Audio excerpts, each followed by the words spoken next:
What's up, guys? Welcome back to the channel. Thanks for tuning in. Today in this video, guys, I want to talk to you guys about Apex assets. How do you find them? What are some Apex assets? What determines an asset to be an Apex asset? Like, how do you categorize that? In this video, guys, it's going to be short, sweet, and simple. I'm not going to go super long. It'll be a short video. I'll keep it under 10 minutes. There you go. I want to say, guys, it's an honor to have you on the channel. I appreciate you guys tuning in, and let's go ahead and get into it. The first trait of an Apex asset, in my opinion, is value capture. If there is no value capture in the asset itself, then in my opinion, it would not determine it as an Apex asset. What's an example of value capture? Well, let's go with something like Thorchain, or even something like Luna. You can see value capture in there. Just because I'm giving you these as examples doesn't make it an Apex asset. I'm just giving you guys theoretical examples. How does Luna capture value? Well, if someone mints a stablecoin, they have to burn Luna. So in that example, you have to burn Luna in order to mint a stablecoin. And this is the value capture because as more people wanting to enter the ecosystem, they have to buy stablecoins to play around in DeFi on Terra. So this is going to burn more Luna. If there's less Luna on the market and more people want to buy it, well, what do you got to do? Well, you got to pay up for it because there's other people going to bid for it. It's common supply and demand. The same concept is with Thorchain. They create omni pools. If you want to LP provide and deposit into any of the pools, if I put up $1,000, I had to put up $1,000 a rune. That is the value capture in there. There's other value capture mechanisms as well. I'm just trying to simplify and explain an example. Now, second is a strong community. You cannot have an Apex asset without a strong community. I don't care how Ponzonomic or the best tokenomics in the world, whatever. If you don't have a strong community, you don't have nothing. Because without the community, you are nothing. You have to have a strong unified community towards one common goal is an asset in itself. That is extremely hard to do. Why do you think we don't have like 1 million Bitcoins? There's one Bitcoin. Why is there one Bitcoin? Because there's a community around that Bitcoin that is really strong and it doesn't break the community. Now, the third trait of an Apex asset is a limited supply.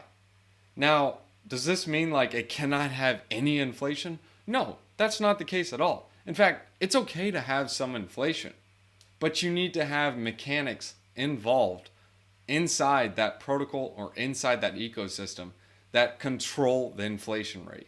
You can't just say we're constantly inflating and it just inflates, and doesn't do nothing. Like, we just inflate it. Well, it's okay to have some inflation, but there has to be a place for the inflation to go. Like, let me give an example of this. Let's use EIP 1559 on Ethereum. Ethereum is inflationary. It's inflationary by nature. And it's not a good or a bad thing. It's just a feature of Ethereum. That's how it works. And this is incentivizing the validators. Now, if you don't pay them and you don't incentivize them, they don't want to work. Well, then there goes your whole network. So it's okay to have some inflation to do that. But now that you're inflating it, you have to figure out what to do with the extra supply. Because if these guys are constantly hoarding it, they're going to get more and more and more and more.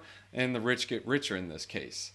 But if you try to figure out like and determine, oh, okay, well, how about we create a burn mechanism? That way when transactions are paid, then that burns the fee. This is where the economy is created. Just imagine if all the United States did was just print a bunch of dollars. Well, it does.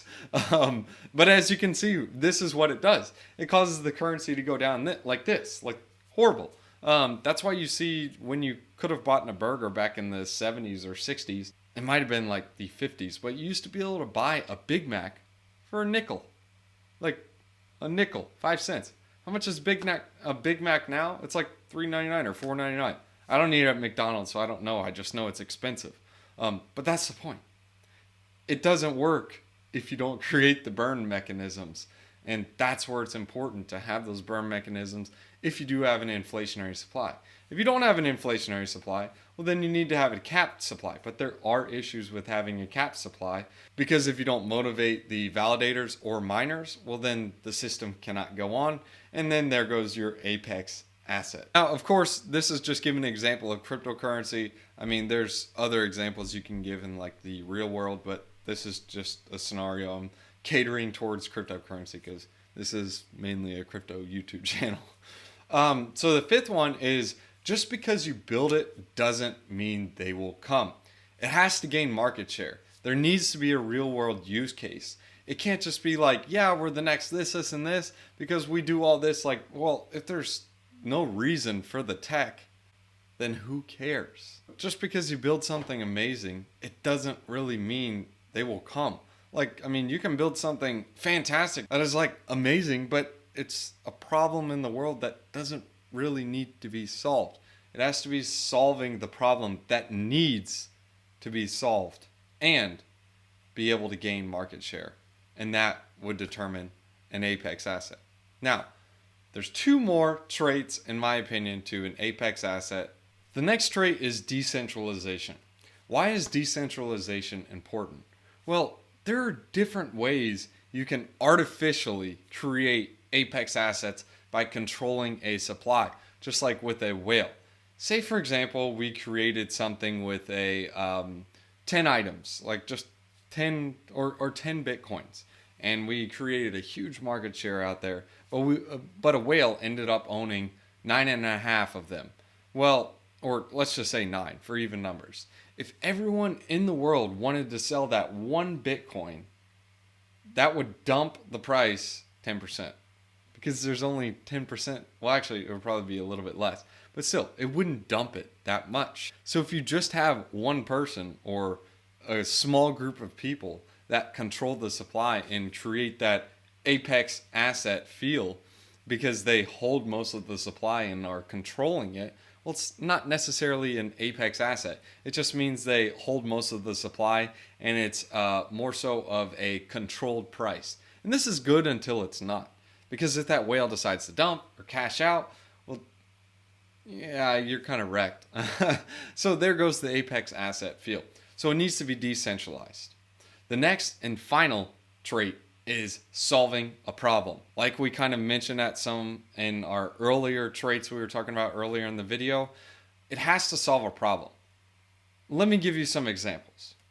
Bitcoin, it's a permissionless store of value. UST, it's a permissionless, decentralized, stable asset. Ethereum, an ability to create digital assets that are traditionally unlimited to where they're now limited. Also, you can create programmable money. You can make smart money. You can say, hey, you will get this money if you do this, this, and this. Instead of just simply, you do this, this, and this, and then I have to approve and send it to them. You can create programmable money. These are all different problems that actually need to be solved. So these are just some different traits and examples of how you can search for different Apex assets. I will sum it up again. You need to have a value capture. You need to have a strong community. Remember, you're investing in people, not Ponzi's. Third, you need to have a limited supply, or if it is inflationary, you need to have mechanisms involved that control the supply growth or inflationary nature. Fourth, a tool to measure the growth. You have to have something in the protocol or a way for the people to measure the growth. Fifth, just because it's built doesn't mean they will come. It has to have a market share and have a market demand. No matter how great it is, if nobody wants it, it's not going to gain market share. Sixth, it has to be decentralized. If it's not decentralized, you're just dealing with artificial money manipulation, I guess you can call it. Seventh, it has to solve a real world problem. If it's not solving a problem, it's not going to be an Apex asset. Thanks for tuning in, guys. It was an honor to have you. Let's go ahead and hit you guys with a wisdom one-liner. By the way, guys, while I'm pulling this wisdom one-liner up, if you guys want to join the Discord, there's a link in the description below. It is the Patreon link. I do discuss different Apex assets I'm looking at, as well as other crypto projects I'm looking at and what I'm doing in DeFi. So if you guys want to jump in and be a part of that, links in the description below. It is the Patreon link, and make sure you do the VIP tier and you guys will be able to access Discord. Look forward to seeing you in there. Proverbs chapter 16 verses 7. When the Lord takes pleasure in anyone's way, he causes their enemies to make peace with them. I like that. You guys can also catch me on tweeters at rent a home fast, like literally at rent a home fast.